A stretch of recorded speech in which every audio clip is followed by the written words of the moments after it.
Hi, my name is Brandon Dixon. I wanted to record this talk that I recently did. I did this talk earlier in the year, back in March of 2018, and I just completed the talk again.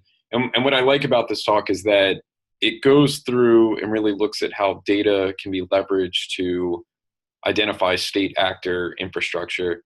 And what I particularly like about it is that it really shows how simple it can be for people to leverage the data that we have at RiskIQ and inside of PassiveTotal to make these discoveries.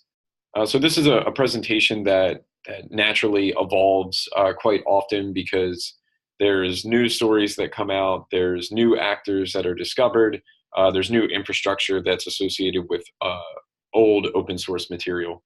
So I wanted to record this just so that it was available online for others that may want to actually see the content and that may not be able to go to one of the events where the presentation is being done. So the presentation itself is called Alphathreat Soup, and the idea is essentially to go through different actor groups, in particular nation states, as we have listed here in the flags, and I use data to essentially burn their operations. So starting off with who am I? I run product for RiskIQ. I'm the co-founder and developer of PassiveTotal. I've been doing espionage research since 2010 up until present day, though I do a lot less espionage research today. I've created a number of different tools and projects that are available inside of the information security community. And as a fun fact, I also roast coffee. So if you ever see me at a conference or you want to just message me online, I'm more than happy to geek out about coffee at the same level of detail that I would something technical like cyber espionage. So before we actually go into the process of burning state actors with the data that we have available, I think it's important to cover what I call the ABCs of data, if you will. So this is a slide that we actually use quite often. It's the philosophy that we share not only at RiskIQ, but something that Steve, my co-founder, and I from PassiveTotal have been saying for quite some time, and that's really leveraging the power of signals. So from our perspective, attackers can't avoid interacting with the internet if they want to perform an attack. And so this is sort of how it works out. Actions on the internet emit signals. So signals are just pieces of information. It's a byproduct of using the internet. And signals are largely ephemeral, and they'll go unnoticed unless someone's listening. So for example, if I'm on a wireless network and I have an egress point, I have packets that are leaving my network and they're going out on the internet. Those are signals right there. It's essentially identifying my location. It's pairing me to a particular IP address, which is associated with a net block. And someone can start to infer maybe where I am at a given time. Now, if no one's logging that information and looking at it, they don't necessarily know that I was in that particular location. And so these signals, if you capture them, they can begin to expose stages, elements, or infrastructure of an attack or some attack that's being planned. So if someone were logging the information of the wireless network I was on and they were particularly following me, they could look back in time and maybe see how I went from place to place, or they could start to understand my habits of when I connect online versus when I go offline. So these exposed elements can be used to destroy operations or render them less effective. If we know about the infrastructure that an attacker may be using because there's been signal leakage, then we can essentially block those attacks prior to before they can happen. Or we can at the very least inform those that might be impacted by them. And then last but not least, if we're able to destroy operations or render them less effective, then we're ultimately wasting money of the attackers. And that's really what we want to do. We want to make sure that we're making it harder for attackers to be successful because we know that it's very easy for them to change tactics. And so we want to make sure that we're constantly staying a step ahead of them. So this is a new way of, I think, representing this information. Before I would typically just explain the slide that I just went through, that attackers can't avoid interacting with the internet. But I don't really feel like that captured the essence of how many signals exist just by being online.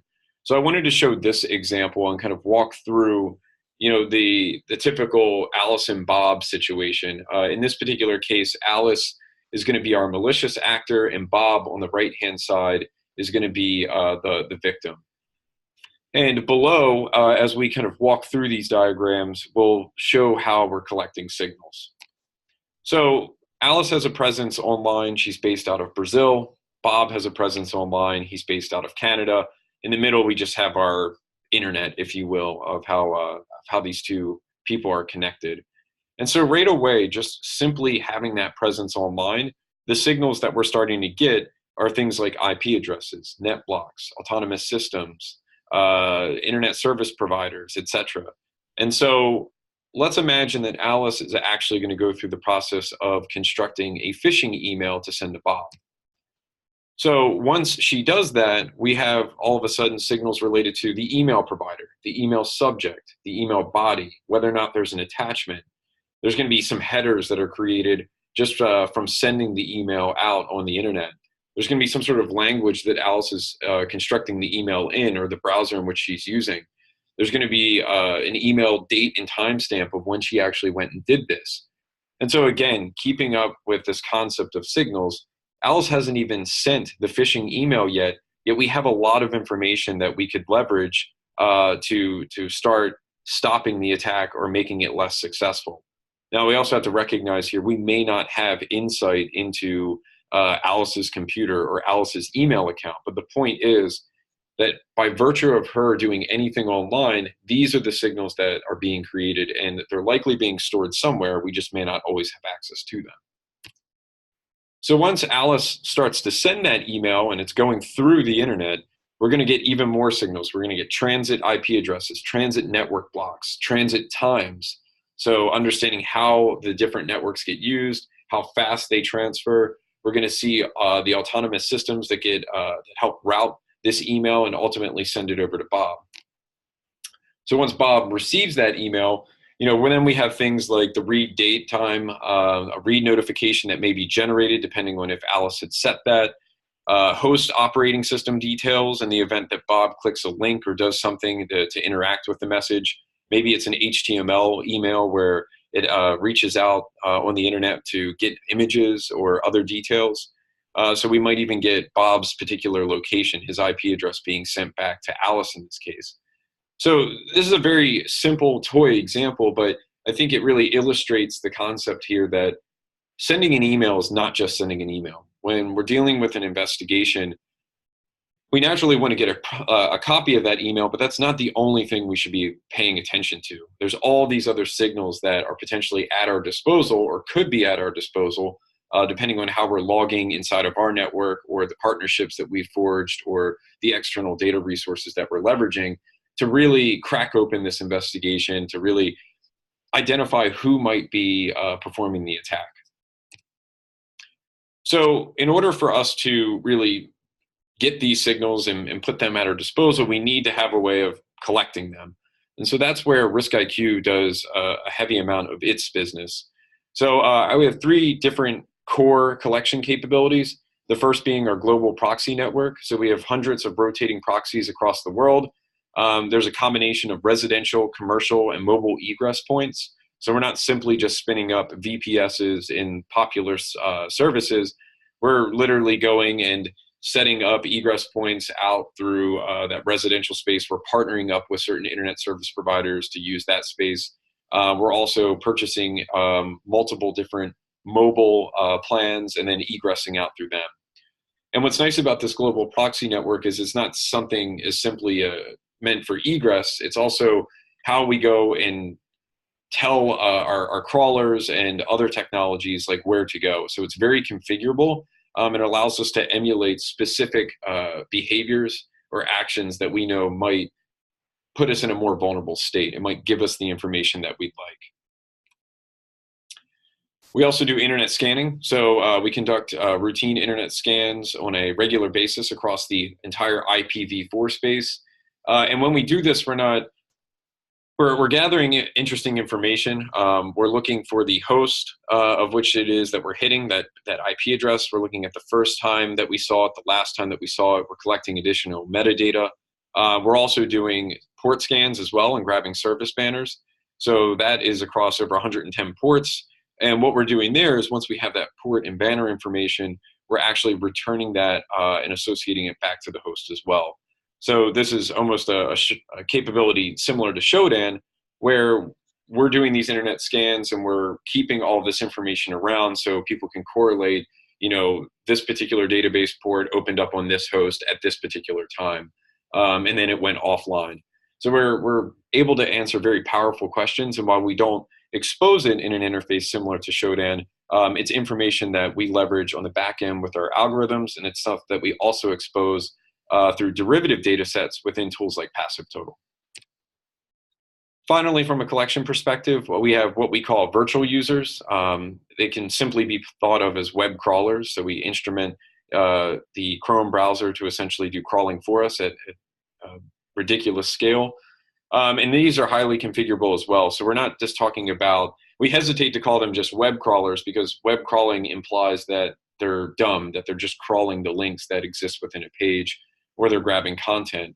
We call them virtual users because we've actually went as far as doing things like making sure that these users, quote unquote, can scroll, click, emulate specific technologies, do certain things within the browser, have saved sessions and certain cookies inside of those sessions to ensure they get served the appropriate things that we want. Additionally, they can conduct searches across search engines and then recurse through all the results, clicking on unique information. So what's interesting here is that, again, where a web crawler might just be looking at the relationships of how two websites interact with each other or connect, we're actually going through and saving everything: the DOM, the links, the console messages, the cookies, the headers, dependent files, and requests. And all that data is being stored in our data warehouse. And we're making about 2 billion requests per day that we ultimately save and then use in some form. If we're not keeping the entire response, all of this information, we eventually do age it out. That's always going to be stored forever in the form of metadata, which then we expose again through PassiveTotal. So we try to keep as much of the raw information around as we can. And for any incident that is marked as suspicious or malicious by our detection signatures, that will get kept around forever, as will any of the information that has been dictated by our customers.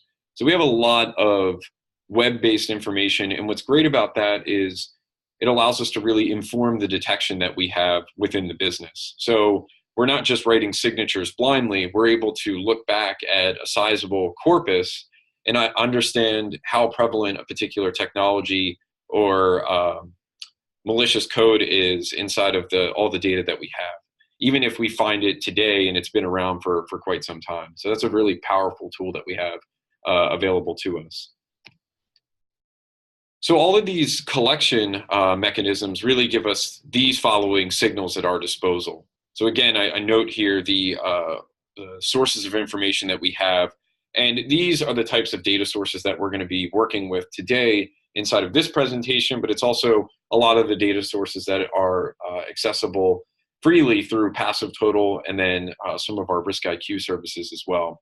So we're looking at things like passive DNS, WHOIS, SSL certificates, trackers. These are unique codes that are meant to track particular users' activity or maybe deliver ads, things along those lines.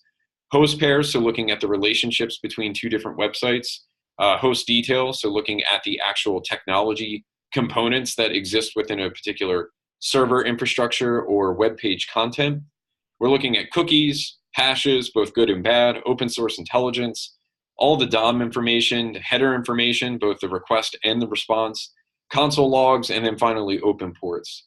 So if you haven't guessed at this point, there's a lot of data that RiskIQ is collecting that amounts to terabytes of information per day, and then petabytes of information that are in our backend storage that we're able to do analytics and base all of our detection off of. So when it comes to big data, there's a lot of companies in the security community that I think use that term, and they're not necessarily being completely accurate. If you're working with gigabytes of information, you're not working with big data. Even if you're working with the smaller low-end version of terabytes, I don't really consider that to be big data either. At RiskIQ, we are working with big data, and we have to do it at scale simply because the amount of information that we're taking in cannot be processed by all the analysts that we have. And so we have to leverage the big data techniques of using MapReduce jobs and putting signatures in place And we also have to use things like machine learning to really build out models that help us flag certain crawls or flag certain data as being suspicious or malicious, so that acts as a force multiplier for our team. So if you do have any questions about our big data systems, the technologies that we're using, the processes that we have in place, that's something that we do enjoy talking about. I'm not going to focus on that for this particular presentation, but please do get in contact with us if that's something of interest for you, because we're more than happy to share the information that we have about that. So all of these signals, what it is that we're trying to do here is leverage the concept of how they're interconnected, that we're basically exploiting the fact that certain data sets overlap with each other, they chain together. So here I have an example of what I call an infrastructure chain. So on the left-hand side, we have an IP address, and we know that, that domains are going to resolve to IP addresses. And so domains are then registered with an email address, and that email address might be referenced inside of open source intelligence, or that email address may have been used before to register another domain that resolves to a new IP address that is maybe hosting an SSL certificate, and so on. So what we're doing here is really just creating a chain. We're looking at the fact that these data sets are overlapping in a way. It's just how the technology functions, and we're trying to base our investigations off of that. So a more detailed example here might be us starting with a piece of malware. As we move out and go to other data sets, we're essentially going to the next layer of information. So that malware that we're looking at that may not be known to us may have an SSL certificate embedded inside of it. It might have an IP address that's used for command and control. And what's interesting here is that that SSL certificate might have a common name that makes reference to a domain. Or that SSL certificate might be actually hosted on an IP address that's separate than the command and control IP that's embedded in the malware. And that domain that is associated, the common name within the SSL certificate, might actually be hosting a web page that is then, let's say, deploying a Google Analytics tracker code and monitoring for people who visit the website. Or that domain might be found within a previous SSL certificate that is maybe now expired. And so you can sort of get the idea here. We're building upon the layers in order to form new connections and insights. If we're starting with that piece of malware and we don't know anything about it, we now all of a sudden can walk away with a lot more information. Multiple IP addresses, multiple SSL certificates, multiple domains in some cases that have actual content, and so on. So the further that we get out from our initial starting point, the less there may be a high fidelity connection, but nonetheless, there is some sort of relation there. So our job as analysts is to make that determination, to understand that if what we're looking at in terms of the data that's been connected or the data that's been surfaced as being related, we want to understand, is that related to the attack that we're looking at, or is it just benign material that may not actually matter? And so we actually, myself and a number of other RiskIQ colleagues actually go and teach a threat hunting workshop. And we've been doing this for almost a year now, where we go and teach all of these different techniques of performing threat infrastructure analysis. And so again, I'm not going to take this presentation as an opportunity to educate everyone on those processes and methodologies, but that information is freely available online. We've published this class on YouTube. And again, if this is something of interest to you, keep an eye out for our schedule, because we may be entering your city. And alternatively, just consider shooting us a message and getting access to the online version of this. Okay, so let's start burning some threat actors here. So the way that we organized this actual presentation, as you saw at the start on the first slide, was it's essentially grouped in terms of the countries that we're going to be burning. So I'm focusing on 4 countries here, and we're going to begin with China. So we're looking at the lead Win NTI group. They've been operating since roughly 2013. Their targets include gaming companies, control systems, hosting providers, and basically everyone, depending on how you view it. So techniques used: spear phishing, registering domains using dynamic DNS. From an implant perspective, they'll use ZX Shell, RBDOR. And if you want more information, you can see Kaspersky's More Than a Game, or Trem Micro's Of Pigs and Malware reports. And so what we're going to do for this presentation is essentially demonstrate how we can build out these infrastructure chains, starting with just one or two points of infrastructure, and then really show how we're able to leverage the data that we have, the signals that are available to us, in order to essentially burn more infrastructure associated with the actor. So in this particular case, we're starting with mess.googlerenewals.net and something that appears to look like twitter.net. And so both of these domains were registered without privacy protection. They have a theme around social media or technology providers.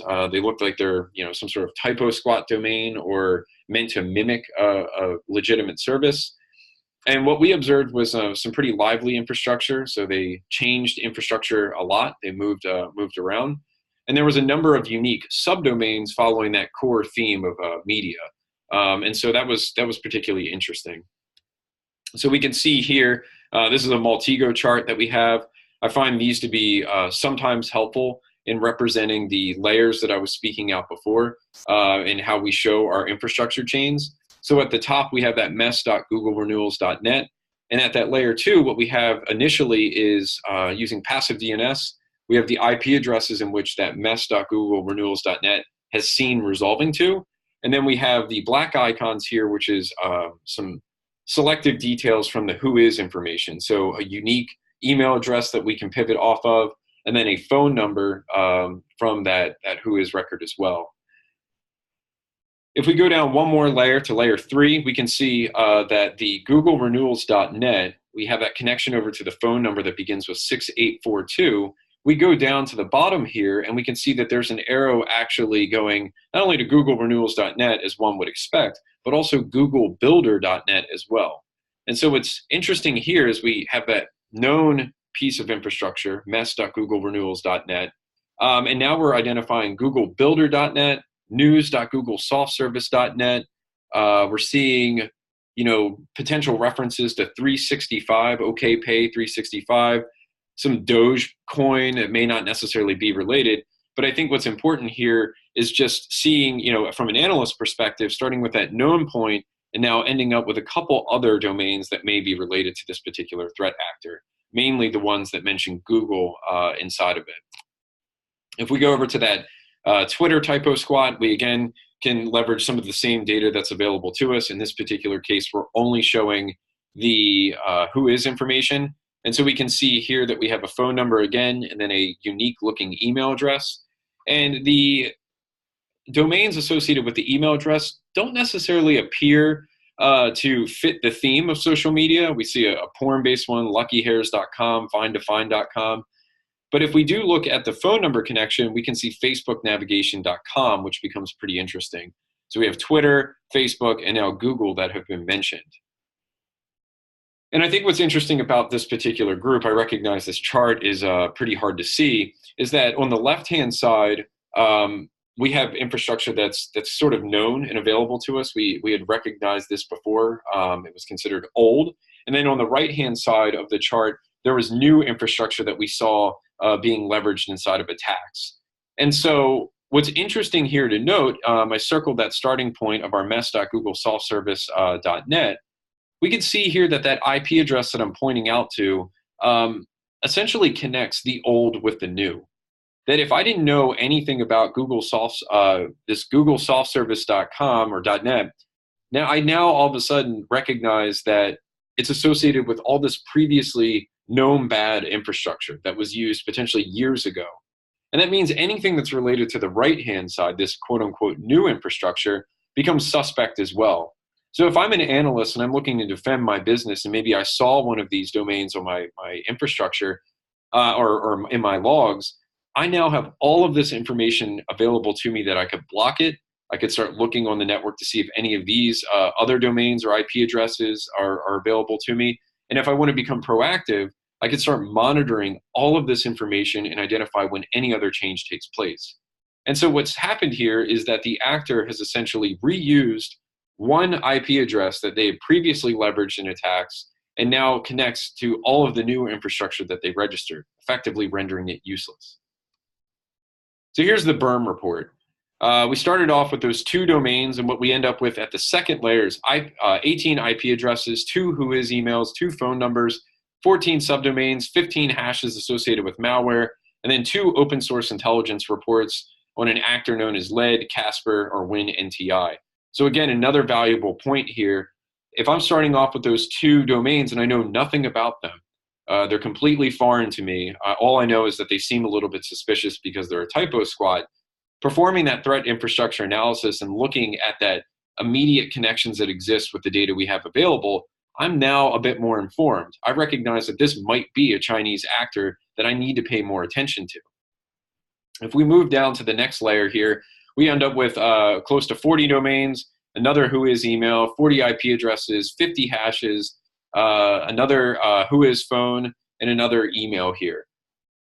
And so what we're trying to illustrate is that you can start with 2 points, and by virtue of collecting all of these signals, you can then expand it out and have a lot more information that you can either use to block or inform your intelligence investigations. So in terms of a breakdown here, this took about 13 hours of pivoting in order to build chains. So we were leveraging the PassiveTotal platform with a combination of our UI and the Maltego transforms that we have available. And where the OPSEC fail occurred for these particular actors was, 1, they were using non-privacy protected whois, so we could leverage that information to form connections. And 2, they made that hosting reuse from some of the old infrastructure that was previously burned in open source intelligence reports with new infrastructure that had previously not been mentioned. And so as an analyst, again, I can monitor the whois, email, and phone numbers. I might want to look for social media inside of domains and common misspellings because these actors potentially favor that. And then lastly, I'm going to look at those IP addresses where we've previously seen reuse to understand when a new domain associates with it because it might be related to these actors. So moving on to our next actor here, we have Turla, which is based out of Russia. So they've been active since 2005. They include multiple targets, embassies, Ministry of Foreign Affairs, enterprises. From a technique standpoint, these guys have used implants known as Snake, Eurobos, Whipbot, Skipper, etc. And one of the techniques that they leveraged that was burned a couple years ago from Kaspersky and some reporting from us was using satellite communications. And this was a really cool way in which they were hiding their communications and the way in which they were collecting information from their victims. And I would strongly encourage you to do a quick Google search for Turla and the snakes and the satellites papers that Kaspersky had done and some of the reporting that we did, because it really was a novel technique that the Russians were using for command and control. And it was something that I hadn't previously seen before. It was very exciting to see all the reporting that came out related to that. So we're going to build chains off of this one domain here, cdnnetwork.ocry.com. It's a dynamic DNS domain. It was observed within a compromised web page, and it was disguised as a clicky analytics. It was buried in a clicky analytics code snippet, and it was referencing a script tag that ultimately went out to this web page. And then what would happen is it would deploy a number of profiling scripts against the visitors in order to understand what technology their browser was running.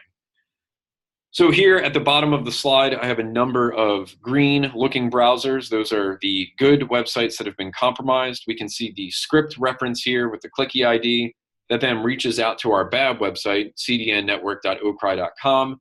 And what happens here is when that's delivered, it pushes a cookie down to the client's browser and then executes some profiler script that the person doesn't necessarily see happening behind the scenes.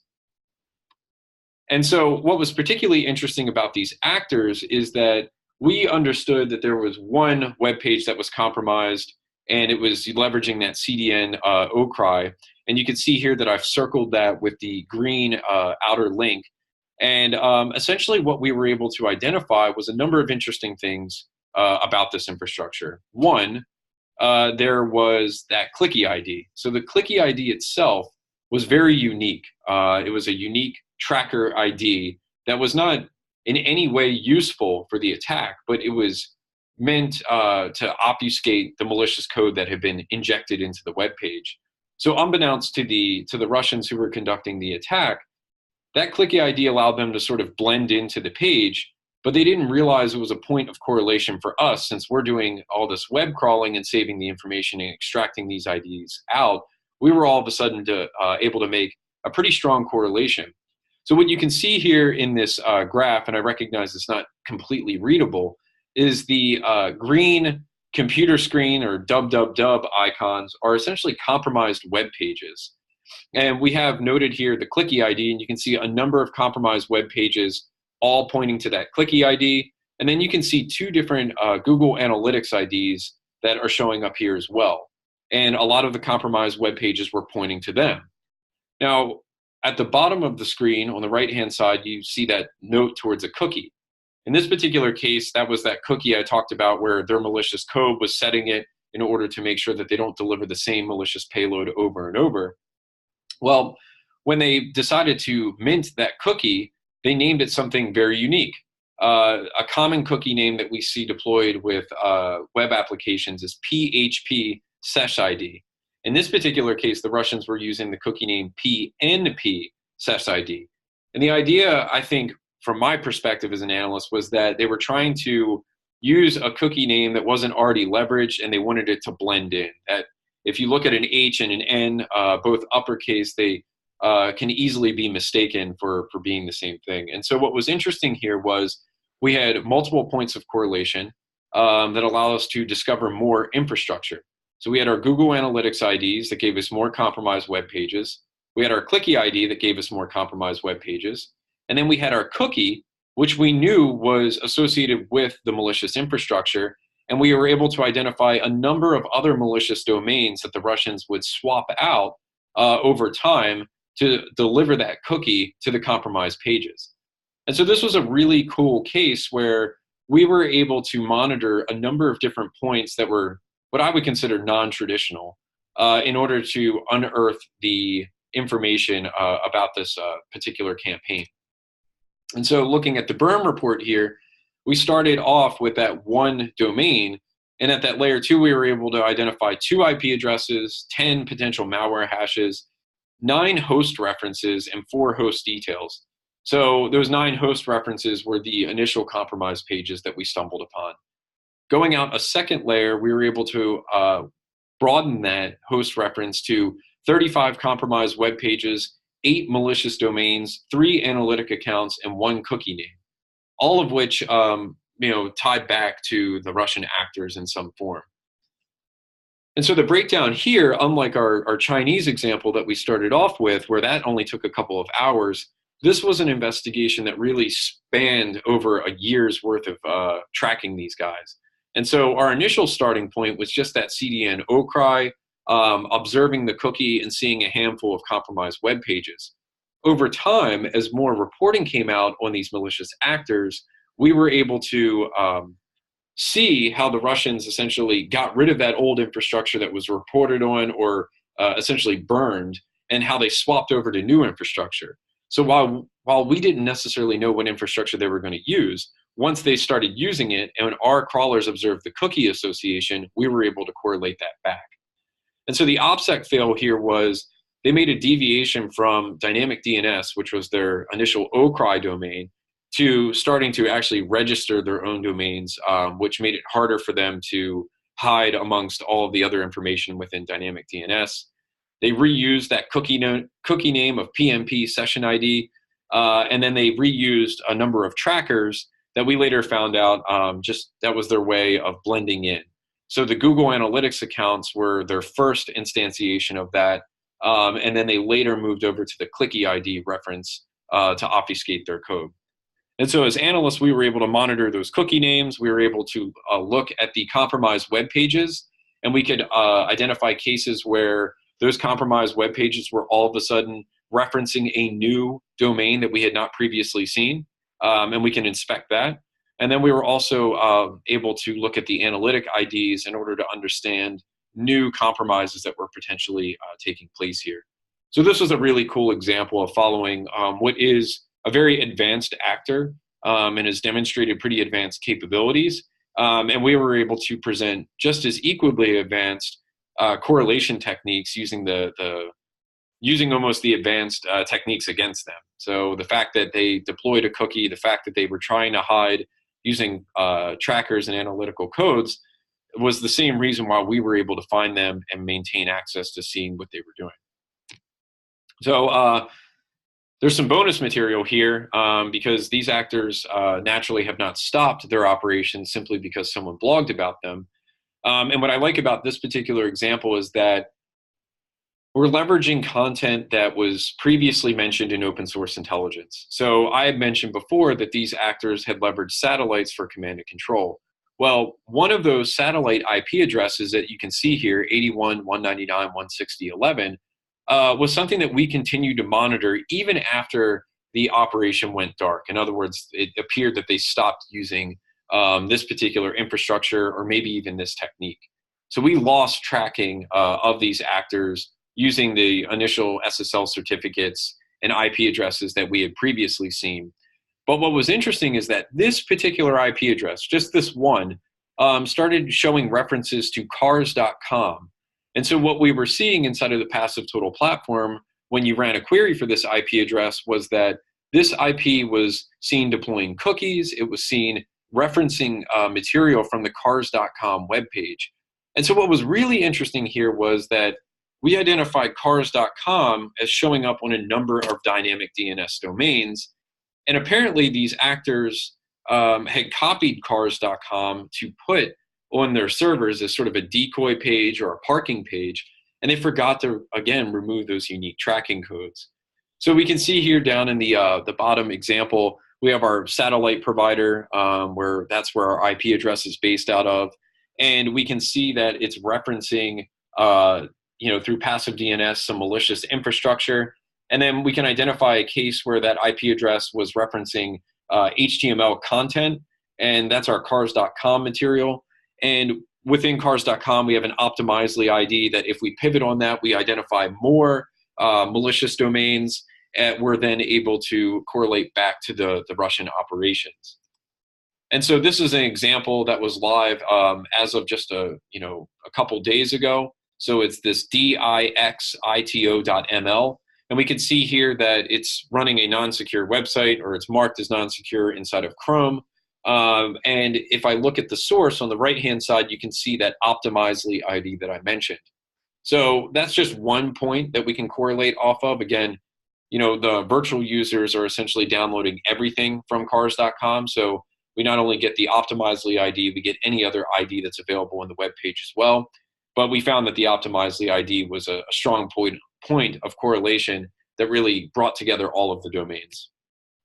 And so from a berm report, we started off with that one IP address, and using passive DNS, we were able to identify 67 dynamic DNS domains that were previously reported on. So these were largely known infrastructure that we're not clear whether or not it was still being used. It may have been, but at the very least, it was mentioned inside of reports before.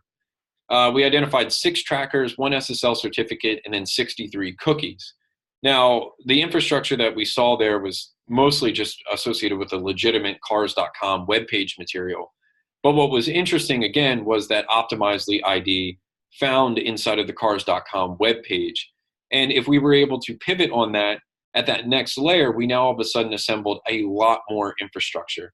So not only did we get more IP addresses, 7 of them in particular that were associated with malicious infrastructure, but we got our open source intelligence from PassiveTotal and Kaspersky, and we also got 236 dynamic DNS domains that were not previously known. Some of them active still to this day, hosting the cars.com webpage and likely being leveraged in operations in somehow. So it took 2 hours to unearth these hundreds of dynamic DNS infrastructure that was not previously reported simply by looking at the connection that took place. And where we had an OPSEC failure on the Russians' part was that reuse of the one IP address from the satellite provider where it shared the same website content or made references to it. And so this was a really interesting case, again, of a sophisticated actor reusing infrastructure, and by virtue of them just kind of making that connection for us, we were able to identify more of their infrastructure that they probably didn't realize was being monitored.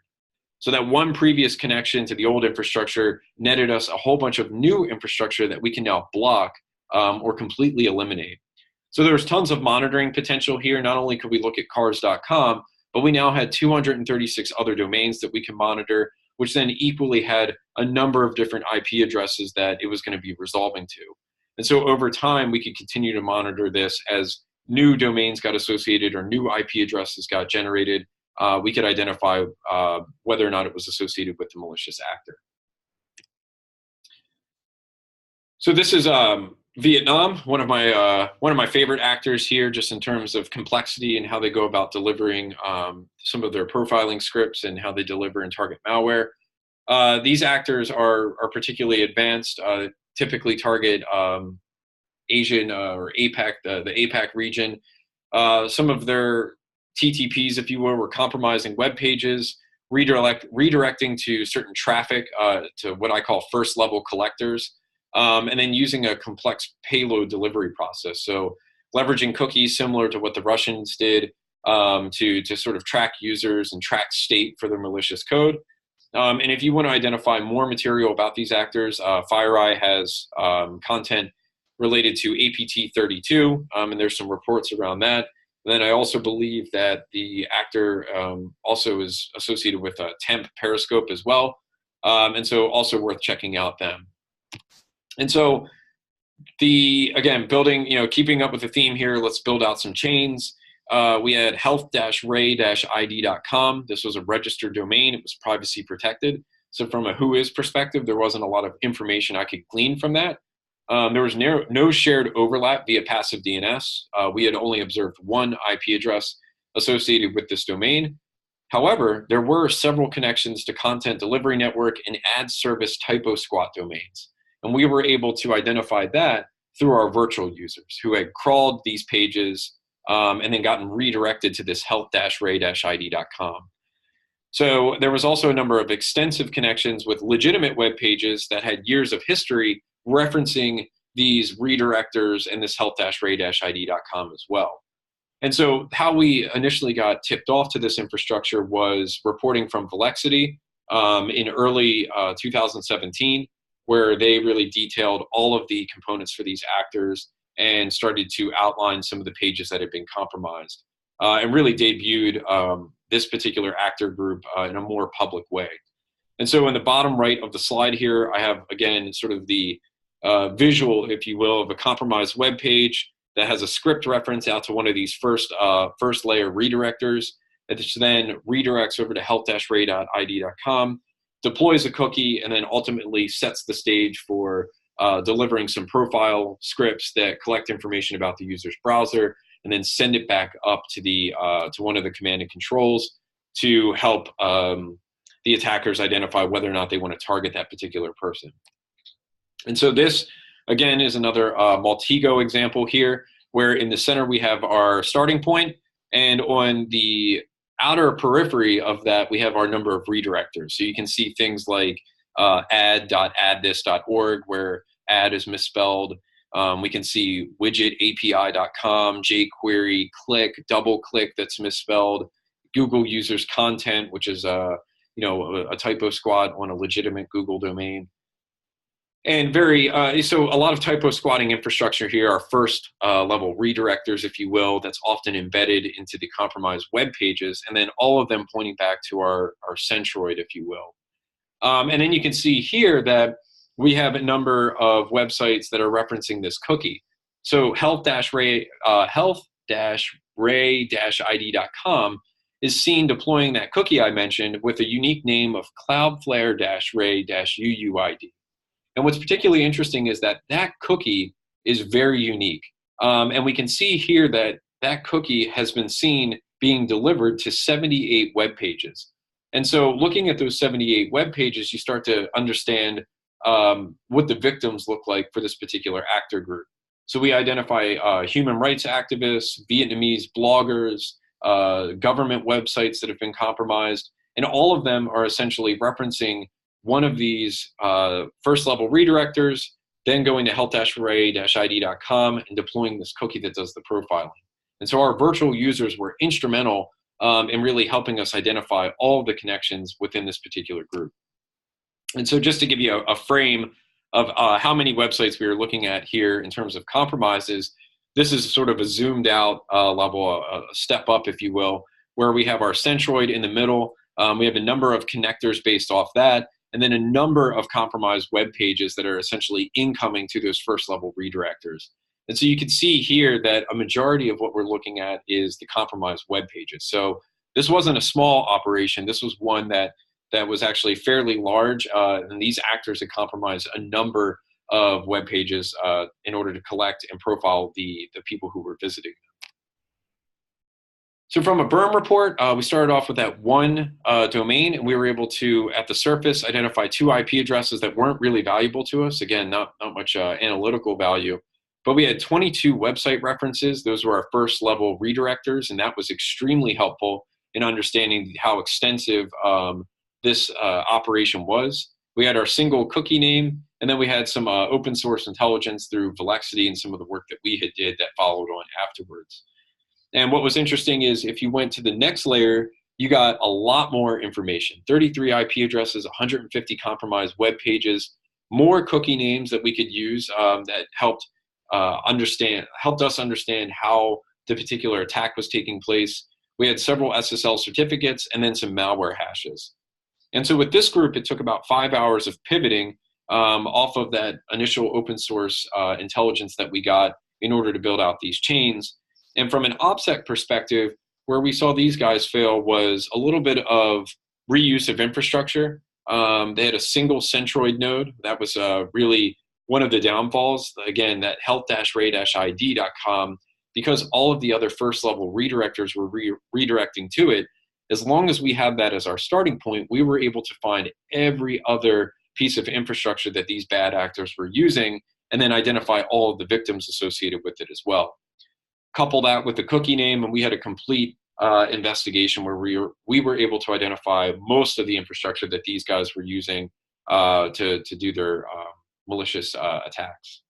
And so from an analyst perspective, monitoring that cookie name and that host redirector for new compromises was a way in which we thought that we could continue to monitor these actors in the future. And that ended up being very successful. So that was at the end of 2017 when we decided to start monitoring that cookie name. And that cookie name, just to remind you, is Cloudflare-Ray-UUID. And this was being delivered along with our profiling script. And so the burned infrastructure from the reports and the follow-on work that we did didn't appear to be reused that much again. Looks like the actors were deterred from reusing that infrastructure and decided to shut it down for the most part. However, I mentioned previously that we're teaching threat hunting classes and applying these methodologies and really educating everyone around data sets. This is an example that we like to use in the classes. And there was one class in particular where I would always bring up this example and talk about just what I did, the ability to kind of pivot off all these different redirectors that we saw. And what was interesting was it was 2018 and I was teaching a class, and all of a sudden I started to see new data. And it was in June that I decided to spend some more time taking a look at whether or not we could find more infrastructure. Initially, the connections that we made through that cookie name in 2018 weren't really fruitful. In other words, we weren't getting a lot of interesting data. We weren't seeing a lot of attack material. But over the coming months, we saw more information trickle in, and it really started to give us an opportunity to blow out their infrastructure again. And so that's essentially what we did, again, over the course of a weekend. We took that one cookie name, and from that, we were able to extract 3 new delivery domains that were seen in 2018. We then pivoted over to those 3 domains, and we were able to identify 12 reference domains, similar to our first level redirectors, and 10 IP addresses. From there, we were able to identify 80 plus domains, 15 IP addresses, 112 SSL certificates, and 9 cookie names. So this was something where it took a weekend to essentially burn all of the 2018 infrastructure based on one mistake by these actors. And that one mistake was reusing that cookie name inside of their attacks. Now, what was interesting about this was not only did we identify all of the infrastructure, we were also able to collect some of the payloads and information from these actors as well. So we identified that they had apparently read or learned from some of their previous mistakes and decided to later change the cookie value name from that Cloudflare-based one to something more random that was much more difficult for us to track. However, because they had that overlapping period, we were able to associate all that infrastructure together. During this time, we uncovered a live phishing example of pretending to be Gmail. We were able to identify more scripts and changes to their process. And we were also able to identify enough unique information that we could deploy signatures within our crawlers to identify future material, even if we weren't able to follow them any longer by the cookie name. So this was a great example of, again, leveraging known open source intelligence and the data and signals that we had collected in order to, again, burn actor-based infrastructure, new infrastructure, and find that and make sure that we could stop attacks before they happen. So last and not least, we have Iran here. Charming Kitten is the actor. So this is Iran group targeting security, media individuals. I believe this particular actor also goes by the name of Newscaster. And there's a number of open source intelligence reports detailing some of their work. And so these guys will phish a number of different people. They'll mimic news websites or technology-based companies inside of their domains. And what's particularly interesting about this actor is that there's a little bit of a feedback loop. It seems that these guys read news about their attacks, and they don't necessarily seem to worry about being caught. And so what's interesting here is Clear Sky Intelligence is an Israeli-based cybersecurity company that has done a number of reports and infrastructure blowouts on these particular actors. And these actors have been brazen enough to literally try and copy the Clear Sky website. They've hosted it. They did a typo squat. They were trying to phish for customers of Clear Sky in order to go after them in some form. So these particular actors have gone a step beyond what we typically see in the cyber espionage world, and they almost seem to be going after the security researchers that are helping unearth their attacks. And so, what's interesting here is that despite these guys being advanced enough to try and do that or brazen enough to do it, they also make a lot of common mistakes and reusing infrastructure a lot. And so in building chains here, we wanted to take a slightly alternative approach where we weren't necessarily starting with one or two items, but we wanted to take an entire dump of indicators of compromise that were previously seen in attacks. And the idea here was we wanted to try this new methodology where we were going to take these 125 domains and IP addresses and essentially apply the process of building out an infrastructure chain on each one of those individual IOCs, adding that information back into our project and investigation, tagging it according to certain details, and then repeating the process over and over again for all the data sets that we had. And so this was a good case for a complete, what we call infrastructure or intelligence blowout, where we were able to take those 125 items, use all the signals that are available to us, and identify if there was any new infrastructure that we had not previously seen. So I have a reference here to our community project that outlines all of this information, and it's a really good foundation if you're looking to understand these malicious actors. So from a burn perspective, we started off with those 125 domains and IP addresses, and in the end, we ended up with 923 domains, 67 SSL certificates, 56 whois email addresses, 38 phone numbers, 27 IPs, 18 whois names, 5 whois addresses. So this was a case where most of what we found appeared to be related to the malicious actors. If I was in a defender's position and I was running the risk of being targeted by these particular actors, I would block everything in that project. There was enough related material that really had me hesitant to even if it wasn't necessarily related to actors, it definitely looked like it followed a lot of their same style of registering domains and overlapped in time frame. But the breakdown that we had here was that there was a successful testing and output of this IOC grooming process, or this infrastructure intelligence blowout, where we were able to inspect each layer, use all the data at our disposal, tag and classify that information, and then repeat that process over and over. And so in talking with the individuals who provided us that initial dump, we did get information back relayed to us that said that there was infrastructure in here that was newer and not yet reported. And so that was potentially helpful in this case, in that it could literally stop an attack from being successful, simply because if we were able to find it fast enough, and maybe it wasn't leveraged by the attackers yet, then we could ensure that once it was used by the attackers, it might be blocked or no longer as effective. So this was a really interesting case, and something that we find just in general to be successful, and something we plan to do more of revisiting open source intelligence more often, because there's often a lot of data in there that really helps us find some new infrastructure. So in conclusion, going back to that initial signals concept, any action, even inaction on the internet, is likely to generate some signals. And so even if you're a good guy defender or you're a bad guy doing something nefarious online, the fact that you're online doing something, as I mentioned, you're creating all of these signals. And so more collection means more signals, means more connections. And that's really where we at RiskIQ focus and really have pride in what it is that we do, is that the company itself has been purpose-built to collect this information. Not only have we stored it for almost 10 years, but we've also built a number of different technology processes that enable us to get this data. And so in this presentation, we went through 4 different nation-state actors.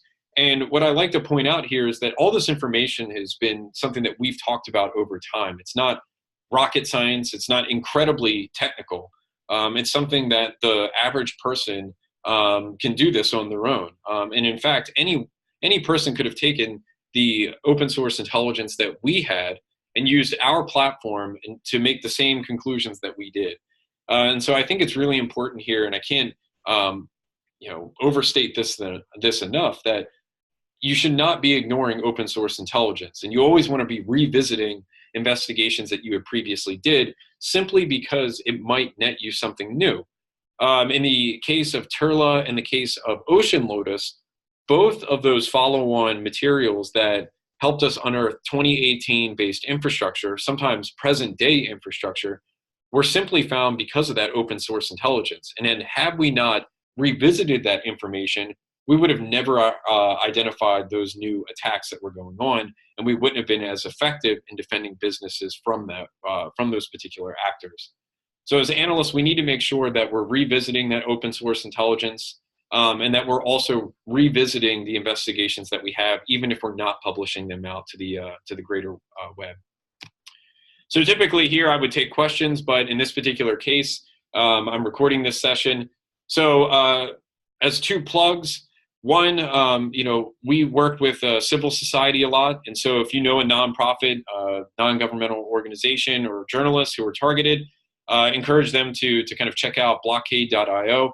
This is a project that I personally created just by working with different people from a defender standpoint.